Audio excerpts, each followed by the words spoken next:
The fluorescent lights hummed their mechanical drone above the ICU corridor, casting everything in that particular shade of institutional white that made for AM feel like for PM. Elena Martinez moved through Sacred Heart's third floor with the quiet efficiency of someone who'd learned long ago that visibility brought scrutiny, and scrutiny brought questions she couldn't answer. Her scrubs were wrinkled at the edges, 12-hour shift bleeding into the tail end of a 16-hour day, and her name badge hung slightly crooked from her pocket, the kind of small disorder that nurses who were merely competent ignored and nurses who were extraordinary corrected. She didn't correct it. The antiseptic smell hung thick in the air, layered under something else that most staff never noticed, the particular metallic tinge of post-operative blood, copper, and iron mixing with saline solution. Elena noticed everything. Her hands, scarred across the knuckles and along the inside of her right wrist where a piece of aircraft fuselage had caught her 17 years ago, moved with mechanical precision as she checked the foredrip on bed 314. Her fingers didn't tremble. They never did anymore. That had taken months to achieve, and she'd learned not to waste the discipline it cost her by letting small things undo the work. She'd been at Sacred Heart for 3 years, moving through the unit like a ghost who occasionally saved lives. The attending physicians rarely learned her name. The residents learned not to question her assessments. The other nurses respected her but didn't invite her to the break room social calendar. Something about Elena discouraged casual friendship, some frequency she broadcast that made people assume she wanted to be alone. She did, though not for the reasons they imagined. The unit board showed 6 patients in active recovery, 2 in monitoring phase, 1 pending discharge.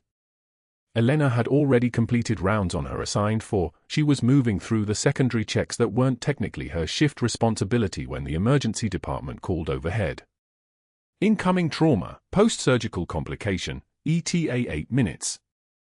No details yet, just the standard notification that would ripple through the ICU like a stone dropped in still water. She was tightening the pressure cuff on the blood pressure monitor when the automatic doors swung open and the stretcher came through, and Elena's entire body went still in a way that would have been invisible to anyone not trained to recognize the precise moment a person stops breathing. The patient on the stretcher was military. She knew this from the bearing of the 2 personnel walking alongside, one of them in digital camouflage. She knew it from the way they moved in synchrony, protective formation maintained without conscious thought. She knew it because you never forgot the way soldiers carried themselves, like spines had been reinforced with something harder than bone. But it was the patient's face that stopped her, the particular architecture of his features, the line of his jaw that she'd last seen on an 18-year-old kid being helicoptered out of Helmand Province during a close air support evacuation gone sideways. He was unconscious, bandages wrapped around his chest, one arm elevated on a post-surgical support. The attending on the case was Dr. Helena Voss, who nodded at Elena as the team began transferring him to bed 308. Post-op day 2. Tension pneumothorax resolved with chest tube, but he's been agitated since arrival. Non-responsive to standard pain protocol. We need someone who can. I can take him, Elena said. The words came out steady, which was its own kind of miracle. Dr. Voss glanced up, surprised, then nodded. Elena rarely volunteered for additional patients. Vitals every 15 minutes. Call me if anything changes. Elena pulled the curtain closed around bed 308 and stood for exactly 3 seconds, her hand resting against the cold metal railing. The patient's eyes were fluttering. His left hand was clenching and unclenching, a sign of pain or distress or the particular cognitive disorientation that came after surgery. His breathing was elevated, fast and shallow, and he kept turning his head as if searching for something he couldn't find. She moved to the left side of the bed where he could see her face if his eyes opened. Her hands positioned the 4 line, checked the chest tube, verified the monitor leads. All standard procedure. All the things any competent ICU nurse would do. But when his eyes finally opened, when his pupils dilated and fixed on her face, Elena felt something inside her chest shift, something she'd carefully packed away and buried under years of deliberate anonymity. His eyes widened. His mouth opened. No sound came out. She understood in that moment why the pain protocol hadn't been working, why he'd been agitated, why every attempt at standard communication had failed. He wasn't refusing medication. He couldn't ask for it. He was deaf. Elena's hands moved before her conscious mind could catch up. She lifted her right hand, held it parallel to her temple, and pulled her fingers down in a smooth motion. Then she brought both hands together at chest height, palms facing each other, and moved them outward in the sign for safe. The particular dialect she used was from tactical sign language, the kind taught in special operations command schools to units operating in situations where radio silence mattered. The kind she hadn't used in 17 years outside of dreams. The general's eyes flooded with tears. His left hand came up, still tethered to the fore, and he signed back, "You." Just one word. Just that single sign, hands moving with the deliberation of someone whose entire body hurt but whose mind had just found solid ground in a hospital that had been drowning him in silence. The recognition in his eyes wasn't the blank stare of general gratitude. It was specific. It was the look of someone who remembered. Elena's throat tightened. She swallowed once, kept her hand steady, and signed, "Pain." "Evaluate." He nodded, understanding that she needed him to communicate where it hurt, and for the next 3 minutes Elena moved through the assessment with a kind of precision that would have looked like basic nursing to anyone watching from outside the curtain. She was checking the bandaging on his chest, examining the surgical site, verifying the chest tube position, all legitimate medical care. But she was also signing with her free hand, reading his responses in the micro-expressions of his face and the careful gestures he made with his uninjured arm, building a complete picture of his post-operative status that no standard pain scale could have provided. The pain was manageable, concentrated in his left shoulder where the surgical team had accessed the site. The agitation was frustration and fear. He'd been trying to communicate, and no one had understood. There was no infection, no complications beyond the expected post-operative inflammation. He was terrified and he was stable and she could see now in the steadying of his breathing, no longer drowning. Elena checked the time. It was 4:22 a.m. Her shift ended at 5 a.m. She could have transferred his care to the night shift nurse, could have written a brief summary, could have walked out like the professional she was supposed to be. Instead, she pulled up the chair that sat beside the bed for family members and didn't sit down. She stood, because sitting would look like staying, and staying would mean making a choice that would have consequences. She stayed anyway.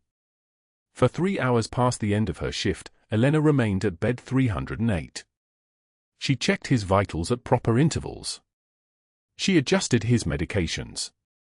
She communicated through sign language in a way that kept him calm and oriented, that let him know someone understood what he was trying to say. She kept her voice low, her movements efficient, her presence small. She did nothing that violated hospital protocol, nothing, except for the fact that she was still there when the day shift started filtering in, still there when Dr. Hargrove arrived for his 8 a.m. rounds, his presence arriving before him like the pressure change before a storm. He stood in the doorway of bed 308 for exactly 18 seconds. Elena felt his eyes on her back as she checked the monitor readings. She didn't turn. She didn't acknowledge him. She signed once more to the general, "Rest now. I'll be back." But Hargrove was already walking away, and Elena understood, with the clarity of someone who'd learned to read institutional danger the same way she'd once read enemy positions, that she'd made a mistake. Not in staying. Not in using sign language. The mistake was in letting him see her do something he couldn't control, something that existed outside his authority structure, something that suggested she had skills and training and a past that didn't fit into the neat box labeled ICU nurse at Sacred Heart. The general's eyes were closing, his breathing finally evening out into something approximating sleep. Elena's hand rested on the forestand, and beneath the sleeve of her scrubs, the faded unit patch sewn into the lining of her jacket, the one she wore under her uniform every single shift, the one that held the names of 8 people who died in Helmand Province 20 years ago, suddenly felt like a beacon burning through her skin. The general's breathing had evened out, his chest rising and falling with something approaching peace for the first time since he'd arrived at Sacred Heart. Elena's fingers rested on the forestand, and the weight of the faded unit patch beneath her scrub suddenly felt like it was burning through the fabric itself, the names stitched inside that jacket sleeve, the 8 soldiers who never made it home, the girl whose eyes she still saw in her sleep 20 years later. She pulled her hand back slowly, stepping away from the bed, when she noticed Dr. Hargrove standing in the doorway. His expression had changed. The casual dismissal was gone, replaced by something sharper. Something that looked like calculation. He'd watched her. He'd seen her hands move with precision, seen her communicate in a language most nurses didn't possess, seen the general's entire body relax under her care in a way it hadn't with anyone else. And what Hargrove saw wasn't compassion. It was threat. The next morning, the humiliation began with surgical precision. The general's family had arrived, a wife with cautious eyes, adult children who radiated military bearing, and they were gathered in his room when Dr. Hargrove made his entrance. He moved past Elena without acknowledgement, positioned himself directly in her line of sight to the patient, and started speaking loud enough for everyone to hear. "I need to discuss some protocol violations with our nursing staff," he said, his voice carrying the practiced authority of someone accustomed to being obeyed. "Ms. Martinez here has taken it upon herself to provide unauthorized treatment protocols. Extended monitoring. Unauthorized communication with the patient that falls outside standard care parameters." He turned to face Elena directly, his eyes holding zero warmth. "We don't make exceptions based on personal preference here, no matter how well-intentioned." The general's wife frowned. But she helped him. He's been so much calmer since. "Hospital policy exists for a reason," Hargrove cut her off smoothly. "Consistency. Oversight. Professional boundaries." He looked at Elena again. "Wouldn't you agree that boundaries matter, Ms. Martinez?" Elena said nothing. She'd been trained to absorb incoming fire without returning it. One measured breath. That was all she allowed herself. "I didn't think so," Hargrove said, as if her silence had confirmed something damning. The break room was smaller than she remembered it being, with 4 Formica tables arranged in a grid and a refrigerator that hummed like it was dying. Elena sat with her lunch, the container of rice and beans she'd brought from home, and watched the room clear in coordinated retreat. A surgical tech stood frozen for exactly 3 seconds, sandwich halfway to his mouth. Then he mumbled something about a supply run. A respiratory therapist who'd been pleasant to her every morning for 6 months suddenly remembered an urgent call. A phlebotomist threw her apple away half-eaten and left without making eye contact. The refrigerator hummed. The fluorescent lights buzzed overhead like trapped insects. Elena ate her lunch alone. Every bite tasted like dust. By afternoon, Dr. Hargrove had activated his network. 3 board members had received calls. Elena's sparse references, the few she'd listed because she had to list something, had been contacted. An outside investigator was scheduled to audit her credentials. By the time she finished her shift, a formal write-up had been posted on the unit bulletin board, laminated and permanent, visible to every staff member and visitor who passed through the ICU. 9 policy violations. The list was meticulous. Unauthorized extended monitoring. Unsupervised patient communication. Deviation from standard post-operative protocol. Failure to report suspicious bedside activities. The language was clinical, but the intent was clear. She was a problem that needed to be documented. Elena read it once. Then she didn't look at it again. The suspension announcement came in the nurse's station at shift change. Hargrove waited until the room was full, maximum audience, maximum impact. The fluorescent lights hummed their dying song. Someone's phone chimed. A blood pressure monitor beeped from a patient room down the hall. "Ms. Martinez," Hargrove said, his voice carrying the tone of someone delivering a verdict. "Effective immediately, you're suspended pending a formal investigation into multiple protocol violations. HR will be in touch regarding the timeline." The room went dead silent. 17 nurses, 4 residents, 2 physicians' assistants. All of them suddenly very interested in their computers or charts. Elena lifted her eyes to meet his. She didn't blink. The trembling wasn't fear, it was restraint, the discipline of someone who'd learned how to weaponize her own composure. She let one tear escape, just one, and she wiped it without breaking eye contact, her movements deliberate and controlled. Then she spoke. "Sir, I've been expelled from better places by worse men." Her voice didn't shake. It was steady as a surgical laser. The words landed in the silence like a defibrillator shock, precise and impossible to ignore. Hargrove's jaw tightened. He hadn't expected that. He'd expected tears, anger, a breakdown, something he could point to later as evidence of her instability. Instead, he got quiet, absolute certainty. Elena turned and walked out of the nurse's station without another word. Her spine was straight. Her hands were steady. She didn't look back. The rain started as she pushed through the emergency room doors, fat drops hitting the asphalt like artillery fire. She retrieved her locker, the cracked mug she'd bought from a hospital gift shop in 2004, a dying succulent someone had given her years ago that she kept trying to revive, a photograph in a cardboard frame of her unit from Helmand Province, faces she'd memorized and names she still said aloud in empty apartments at 3 a.m. She put them all in a cardboard box. Her hands didn't shake. Not while she was moving. Not while there was still a task. The bus stop was 3 blocks away.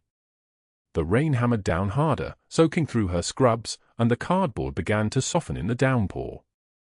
Elena watched the photograph slide through the dissolving bottom of the box, watched it spiral into the storm drain, watched the faces she'd spent 20 years trying to forget vanish into darkness. Senior Chief Petty Officer Elena Martinez had disappeared into civilian anonymity to forget what she'd seen, what she'd lost, what she'd been forced to do under orders in a valley where the heat made the air shimmer like a mirage and the dust got into everything, your teeth, your lungs, your dreams. She was disappearing again. This time into nothing at all. The rain fell. Elena stood at the bus stop with an empty box in her hands, and somewhere inside the hospital she'd just left, Dr. Hargrove was already composing his next strategic move, certain that he'd removed the threat. He had no idea what was already in motion.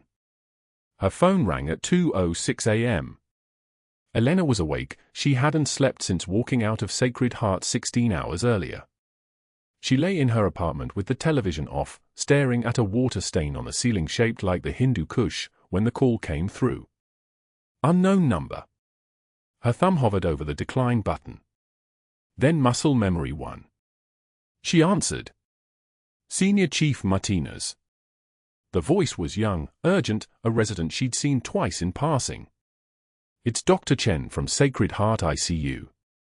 The General, your patient from this afternoon, is crashed. Tension pneumothorax. His chest is collapsing and night shift can't communicate with him. He's panicking, we're panicking, nobody knows how to, the resident's words spilled out like a dam had broken. His oxygen was fine at midnight. Then suddenly 68% and dropping. We did the chest X-ray. Collapsed lung.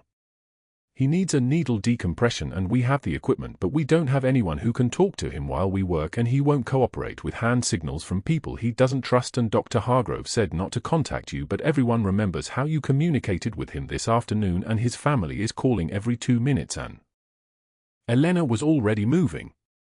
She was already throwing on clothes, street clothes, not scrubs, because she was fired, she didn't belong there, protocol had been violated and Hargrove had ensured everyone knew it. But oxygen was oxygen. Blood pressure was blood pressure. Pain was information. Pain was data. And a man who had no voice needed one. ETA 12 minutes, she said into the phone, already grabbing her keys. She didn't ask permission. She didn't phrase it as a question. The drive took 8. Red lights didn't exist at 2:14 a.m. on empty Portland streets.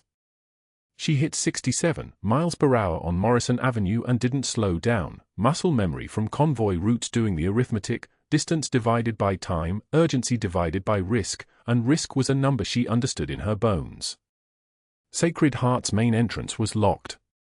She went around to the emergency bay where the loading dock door was propped open by a security guard smoking a cigarette he wasn't supposed to have.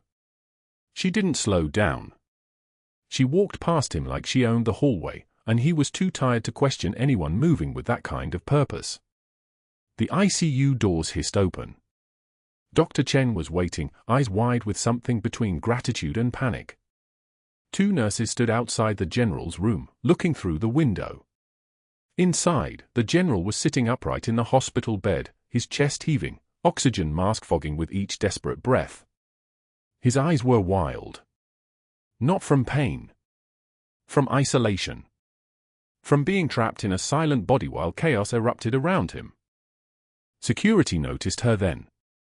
One of them stood up from the desk, hand moving toward his radio. "He doesn't know what's happening," Elena said. It wasn't a request. It was a command. The tone dropped. The shoulders straightened. The thing that had been buried under 16 months of docile nursing, under protocol and deference and acceptance, surfaced for exactly the 3 seconds it needed to. "I'm going in." Nobody stopped her. She pushed into the room and the general's eyes locked onto her immediately. Recognition. Relief. The kind that comes when a familiar voice breaks through white noise. His hands were shaking. Elena didn't speak. She moved toward him with the kind of calm that comes from having already survived the worst. She held up one hand, wait, and her other hand began to move. Sign language. But not the basic medical signs night shift had fumbled through. Tactical hand signals. Communication under fire. The language they'd shared in a desert 6,000 miles away when mortars were incoming and words were weapons. "Stay," her hand said. "I am here. You are safe." His breathing slowed. Just barely. The panic didn't vanish, but it stepped back from the ledge. Dr. Chen appeared beside her with the equipment already unwrapped.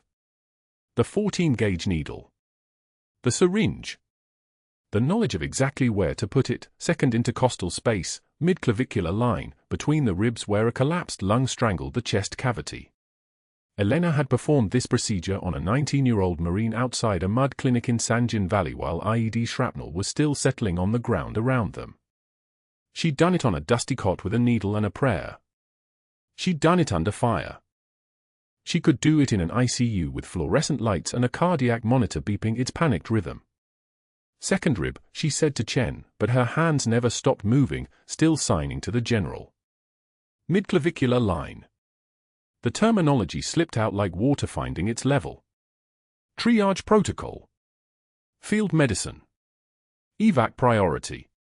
Muscle memory made language choices. Chen's eyebrows flickered. That wasn't nurse vocabulary. That was something else. Elena's hands moved toward the general's chest. She prepped the site with antiseptic wipes, the smell of it sharp and medical and necessary. She located the anatomical landmarks by touch. Her fingers knew their way through ribs the way a cartographer knows a map. She looked into the general's eyes one last time and her hand said, "This will hurt for 2 seconds. Then you breathe." The 14-gauge went in at a 90-degree angle. Between the ribs. Through tissue. Into the collapsed space where air was trapped and suffocating him from the inside out. The hiss of air escaping was immediate. Decompression confirmed, Dr. Chen breathed. Elena's left hand was still signing. "Breathe. You are stable. I have you." The oxygen monitor had been screaming. Now it began its climb. 68%. 72%. The numbers ticked upward like a countdown in reverse. Like rescue. Elena's hands didn't shake. Her breathing didn't change. Her eyes never left the general's, and his eyes never left hers, because she was the only constant in a chaos of medical machinery and voices and fear. 75%. 79%. 85%. Oxygen is climbing, Dr. Chen said, and there was awe in her voice now. Not because the needle decompression was working, that was mechanics, that was physics, but because of the communication happening in real time. Because Elena was keeping a human being conscious and oriented while she was puncturing his chest cavity. Because her hands were moving in language only one person in that room understood, and every word was keeping him tethered to hope. 88%. 92%. Stable. The general's breathing evened out. The panic drained from his face like a tide going out. His shoulders dropped. He looked at Elena and his eyes were clear again, and they held the kind of recognition that comes from shared survival. His mouth moved. No sound came. He was deaf, had been deaf for 15 years after an explosion in Kandahar took his hearing along with his left arm. But his lips formed a single word anyway. A name. A call sign. Something he'd heard once, 20 years ago, in a village outside Helmand Province when a Navy medic had pulled him from rubble at age 7.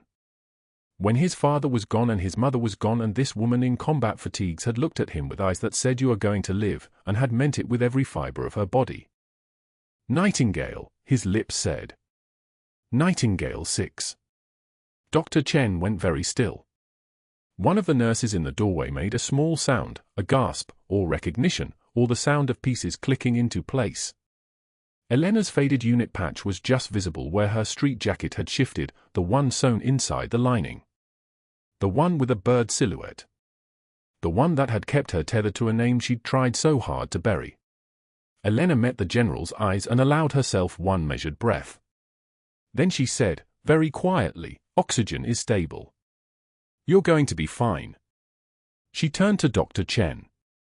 "Contact cardiology for a follow-up. Keep him on continuous monitoring. If it recollapses, the needle decompression may need to be repeated, but I believe the initial intervention was sufficient." The language shifted again, clinical, authoritative, the voice of someone who had triaged casualties under mortar fire and was not impressed by institutional hierarchies. And someone should probably tell Dr. Hargrove that his decision to restrict my patient access just cost Sacred Heart a lawsuit. The silence in the ICU was so complete you could hear the ventilator's steady wheeze. Elena walked out of the room without waiting for a response. Her spine was straight. Her hands were steady.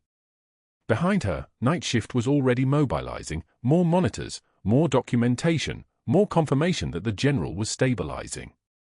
And in the hallway, Dr. Chen was staring at the space where Elena had been, her mind reassembling everything she thought she knew about the quiet nurse who'd just saved a general's life using language that didn't exist in any hospital protocol. What she didn't know was that security was already checking the footage. What she didn't know was that somewhere in the building, a phone was ringing. What she didn't know was that the call was coming from the Pentagon, and the man on the other end was General Marcus Holloway, listening to the story of a decompression performed under fire in a hospital ICU, and beginning to understand that the woman he'd been looking for, the one who'd disappeared into civilian life, the one no amount of searching had ever found, had just revealed herself to save his life. And that the next 12 hours would change everything for everyone involved. By 2:22 a.m., Hargrove had already moved. 3 phone calls. 3 board members who understood that loyalty had a price and silence had a higher one. He sat in his office with the door locked, fingers steepled like a man building walls from favors, speaking to Dr. Patricia Seneca first, the woman whose daughter's medical school admission he'd championed 3 years ago when her MCAT scores suggested otherwise. She listened to his concerns about unauthorized treatment protocols and safety violations and agreed to vote his way before he even finished the sentence. Then came board president Michael Chen, who owed Hargrove dinner reservations at places that had 6-month waiting lists, and finally Eleanor Voss, the orthopedic surgeon whose private practice received referrals exclusively through Hargrove's recommendation network. Each call lasted no more than 90 seconds. Each one secured a vote. The machinery moved like something oiled and practiced. By 6:13 a.m., Hargrove had begun the second phase. He pulled Elena's sparse military references, a colonel listed only as RET with a phone number that rang through to a VA switchboard in Washington, D.C., a captain whose official title was unavailable for comment, and a master chief who had not spoken to anyone outside a SCIF in 17 years. Hargrove called anyway. He was polite. Professional. He explained that Elena Martinez, a civilian nurse now, had applied for a position at Sacred Heart and routine background checks required verification of her service record. The colonel hung up. The captain's assistant said the record was classified. The master chief's answering service said he did not return civilian calls. But Hargrove understood what those refusals meant. There was something there, something protected, something that suggested Elena had not left the military on normal terms. Normal people had references who called back. Normal people had exit interviews on file. Normal people had a forwarding address that didn't lead to a black void. By 7:38 a.m., the outside investigator Hargrove had retained a man named Dalton Cross who specialized in credential audits for hospital systems, had already begun digging through public databases. He was competent. Thorough. He found her voluntary resignation signed in neat handwriting on a form dated January 2003. No forwarding address. No explanation. He found a P.O. box in Portland that had received no mail since 2004. He found a marriage certificate from 2001 to a Jacob Chen and a divorce decree from 2005 where she had signed away custody of their daughter to his parents and disappeared. No employment record between 2003 and 2012 when she suddenly appeared in Sacred Heart's hiring system with a spotless resume, impeccable references, and zero social media presence. Cross made his report clear: something was wrong. She was running from something. Or someone had made sure she disappeared. Hargrove read the investigator's report with the kind of satisfaction that comes from weaponizing the truth. Unknown reasons for separation from active duty. Possible family trauma. Pattern of identity suppression. These weren't lies. They were just fragments arranged in a way that suggested Elena Martinez was unstable, that she had secrets that made her dangerous, that any emotional response she showed in the hospital, staying 3 hours past her shift, using tactical sign language to comfort a patient, was evidence of someone unraveling, not someone capable. He had his narrative. He had his justification. He had the ammunition. By 8:22 a.m., Hargrove walked into the nurse's station where Elena was charting post-op vitals. The room exhaled at his arrival. Staff found reasons to shuffle files, to step away, to not be standing directly beside her. He held a folder. He did not raise his voice. He never raised his voice. That was for lesser men. "Ms. Martinez, I need you to accompany me to my office." Not a request. Not even a suggestion. Just the sound of institutional weight settling on her shoulders like a lead apron before a chest X-ray. Elena set down her pen. She did not rush. She did not hesitate. She stood with the kind of fluid precision that suggested she had done this before, stood at attention, taken orders, accepted consequences without negotiation. She followed him down the corridor where fluorescent lights buzzed overhead like angry wasps. The hallway felt narrower than it had 24 hours ago. Behind them, the nurse's station had gone completely silent. Even the heart monitors seemed to lower their beeping. In his office, Hargrove closed the door with enough force that it clicked like a lock. He opened the folder. 9 pages. 9 separate policy violations documented with screenshots of her badge usage, timestamps of her extended shifts, the names of protocols she had overridden. Unauthorized communication with patient. Extended treatment beyond prescribed scope. Creating safety liability through non-standard procedures. Each sentence was a nail. Each bullet point was a reason. Each item was technically, legally, institutionally correct. "I see," Elena said. Just those 2 words. Not a defense. Not an excuse. Not an explanation. "The board has voted," Hargrove continued. "Your suspension is now a termination, effective immediately. Security will escort you from the premises. You'll surrender your badge, your access codes, and any hospital property." Elena nodded once. She reached up to her neck where her badge hung, and she unclipped it. The badge felt lighter in her hand than it should have. 6 years. 6 years of arriving early and leaving late. 6 years of asking for nothing and giving everything. 6 years of being just a nurse because that was safer than being Senior Chief Petty Officer Martinez, because anonymity was survival, because the quieter you were the less damage you could do to yourself or anyone else. She set the badge on his desk. It landed with a soft click. "You're dismissed," Hargrove said. She walked out without another word. She went to the locker room where staff found reasons to not make eye contact. She pulled out a cardboard box from under the bench. She had kept it there for 6 years, just in case. She did not take the framed nursing certificates. She did not take the commendations from patients. She took the cracked mug from the break room that no one else would drink from, the dying succulent that someone had given her in 2018, and from the bottom of her locker, wrapped in newspaper, the faded unit patch sewn inside the lining of her old jacket.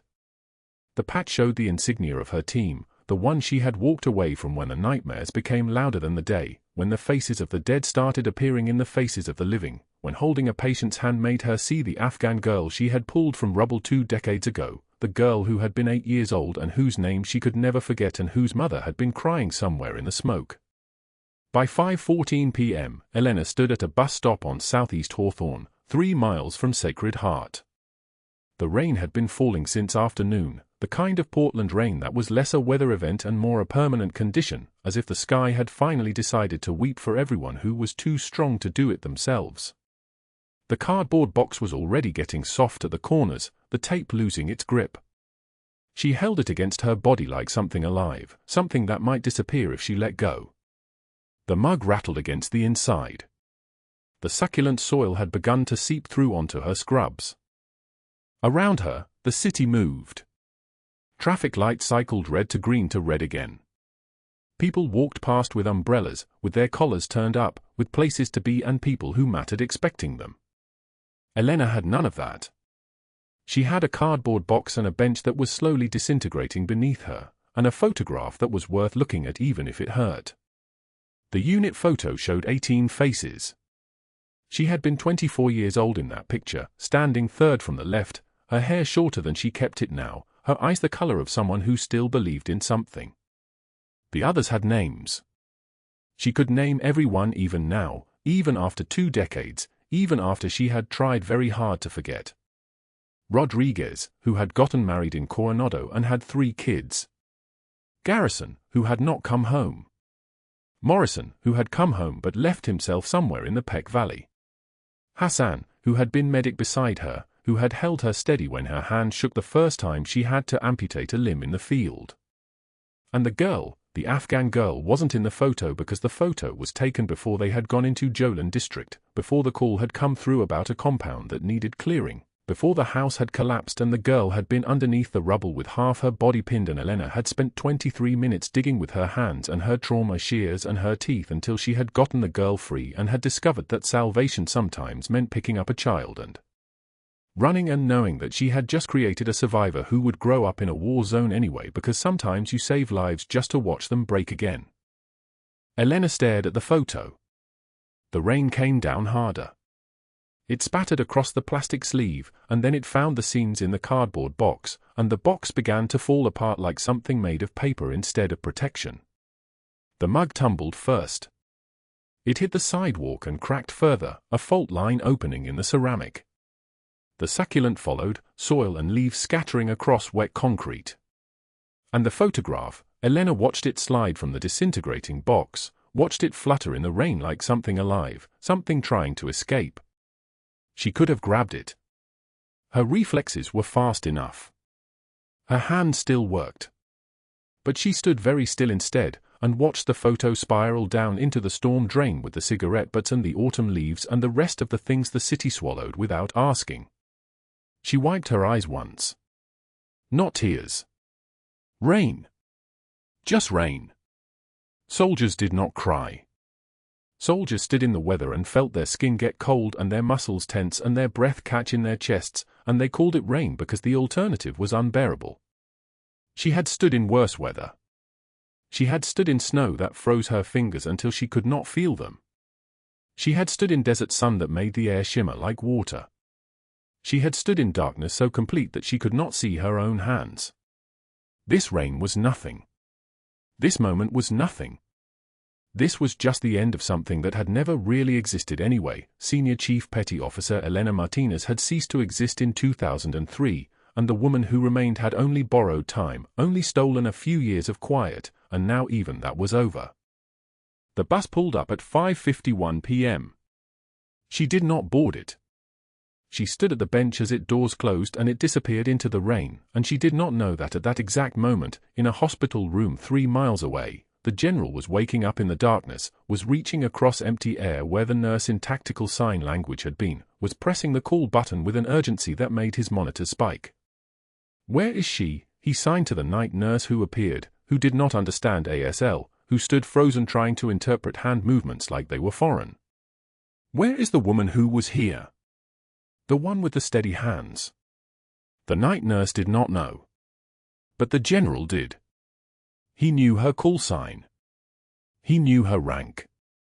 He knew her because he had been 8 years old in a rubble pile in Jolin district, and she had reached down with hands that did not shake and had told him in tactical sign language, slow, clear, certain, that he was safe, that she had him, that the world was not ending even though everything around them was burning. He had survived that day. He had survived it because of her. And now, after 20 years of reaching for her name in every briefing, every medical file, every list of decorations, he finally had it confirmed. Senior Chief Martinez was alive. And she had just walked away. The motorcade arrived at Sacred Heart at 8:24 a.m. 3 black Suburbans. 2 motorcycle escorts. The kind of arrival that made hospital security reach for their radios and made the morning news crews abandon their cold coffee in the parking lot. Elena was supposed to be gone, fired, erased, already halfway to the Greyhound station with her cardboard box disintegrating in last night's rain.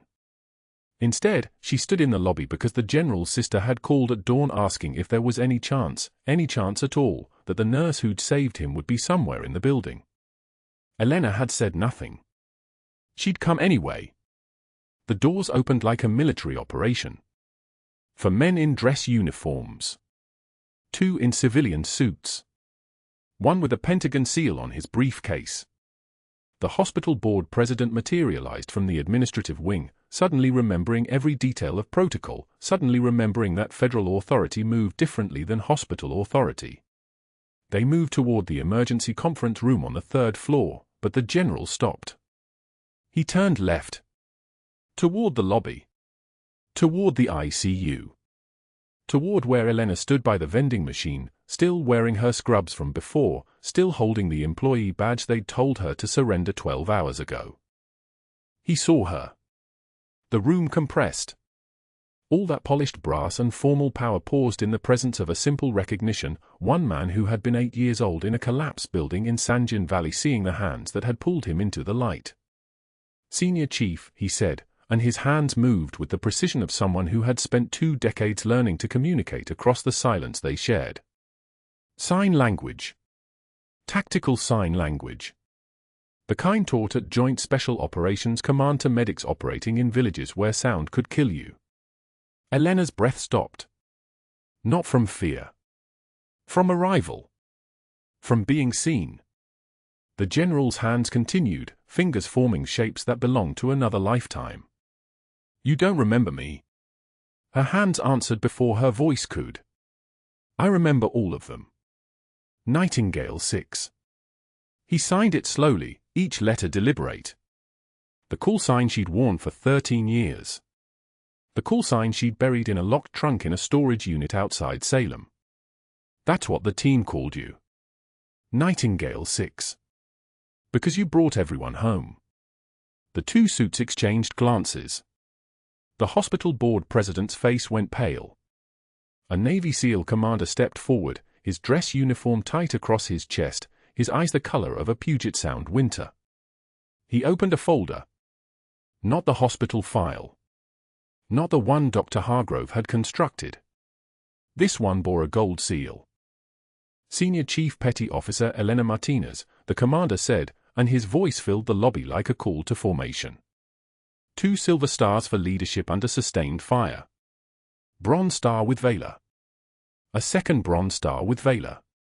3rd bronze star with valor. 4th bronze star with valor. He paused between each one, letting the lobby absorb the weight. Navy Cross for actions resulting in the rescue of 14 personnel, including 1 child evacuation, under direct enemy engagement in Helmand Province, November 2004. The cameras were rolling. The hospital staff who'd abandoned her in the break room stood frozen by the elevators. The morning shift nurses who'd whispered her name like a cautionary tale pressed against the far wall, watching their coward dissolve into legend. Dr. Hargrove appeared at the top of the administrative stairs, papers in his hand, the write-ups, the performance reviews, the narrative he'd so carefully constructed of an unstable woman with a classified past. He saw the medals. He saw the uniforms. He saw his career ending in real time, broadcast on 3 local news channels. The general turned to him.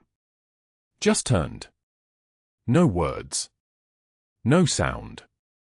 Just the absolute authority of a 2-star general in full dress uniform, his eyes holding Hargrove the way a predator holds prey it's already killed, the prey just hasn't stopped moving yet. This woman, the general said to the hospital board president, was the finest medic I have ever served with. She saved my life at 8 years old. She saved it again last night after you terminated her. He paused. Who made that decision? The board president's hand pointed before his mind could stop it. Pointed directly at Dr. Hargrove. Dr. Hargrove, the commander said, you were terminated. Effective immediately. Your medical license is under federal review for gross negligence and interference with military personnel. You will surrender your credentials to security. Hargrove's face went the color of old bone. He opened his mouth. Closed it. His hand reached for the banister to steady himself, and that's when something broke in him, not the careful professional breaking of a man facing consequences, but the shattering of a man realizing he'd never understood the room he was in. He screamed. Actually screamed. About politics. About his record. About Elena and what she'd done to him. His voice cracked like he was adolescent again, like 13 years of accumulated authority was being stripped away in front of witnesses who would never forget what a man sounds like when power abandons him. Security moved. Not roughly. Professional. But the footage would show him stumbling, would show him trying to grab at his hospital badge as if surrendering it could reverse time, would show him being escorted past every nurse he'd humiliated, past every resident he'd bullied, past the recognition that his empire had never been built on anything solid. She was just a nurse, he said, and his voice was breaking. She was nobody. The general's voice was quiet. You have no idea who you're standing next to. 6 months later, in a strip mall urgent care in Tucson, a man in a blue polo shirt with a name tag reading Steve taught CPR fundamentals to community college students who never recognized him as anything but a moderately competent instructor with anxious hands and a way of flinching when someone called him doctor by mistake. His medical license hung suspended in a filing cabinet in a federal office. The investigation had been thorough. The interference had been documented. The career of 32 years had been reduced to minimum wage certification renewals and the smell of a strip mall bathroom. But that wasn't where Elena's story turned. The real transformation happened in the present tense, in the now. She stood in the veteran care wing at Sacred Heart, a full unit that hadn't existed 3 months ago, funded by a generous SOCOM grant and a general's insistence that his hospital of recovery would not be the place where invisible wounds went untreated. The walls were soft gray. Real windows. Walls decorated with photographs of service members, carefully chosen to show diversity, to show the humanity beneath the uniforms. And in a locked case beside the nursing station, 2 items sat side by side, a faded unit patch sewn inside clear acrylic, and a Navy Senior Chief Challenge coin, its brass surface burnished by decades of hands. Elena wasn't supposed to be here, technically. The hospital had offered her the director of trauma role. Full authority. Office. Title. She declined it in writing. Instead, she wore scrubs. Blue ones now, not white. She moved through the veteran ward with the same quiet efficiency she'd always carried, but something had shifted in how people responded. The timidity was gone. The deferential posture had evaporated. She gave orders. She trained the next generation of nurses in tactical sign language and PTSD-informed care. She taught them that the quietest patients were sometimes the most critical, that the ones who'd seen the worst were often the ones most afraid to ask for help. The general visited every month. They didn't talk much. They didn't need to. They sat in the ward common room with coffee that never got hot, and sometimes he'd sign something in the old language, and sometimes she'd answer in the shorthand of people who'd survived together. Other veterans noticed. Some of them asked to learn tactical sign. The waiting list for her training sessions was for months long. You could have taken the promotion, the nursing supervisor said one afternoon, watching Elena demonstrate a pressure bandage technique to a group of newly hired RNs. You could have had an office. A secretary. Budget authority. Elena's hands kept moving. My fight is here now. In the scrubs. With the patients. The supervisor nodded like that meant something. What Elena understood now, in the place where humiliation had been followed by vindication, was that some identities were meant to be hidden and then revealed, while others were meant to be lived out loud in their simplicity. She was a nurse. A senior chief medic. A woman who had learned a long time ago that the trembling wasn't fear, it was restraint. It was choosing not to break when the world provided every reason to shatter.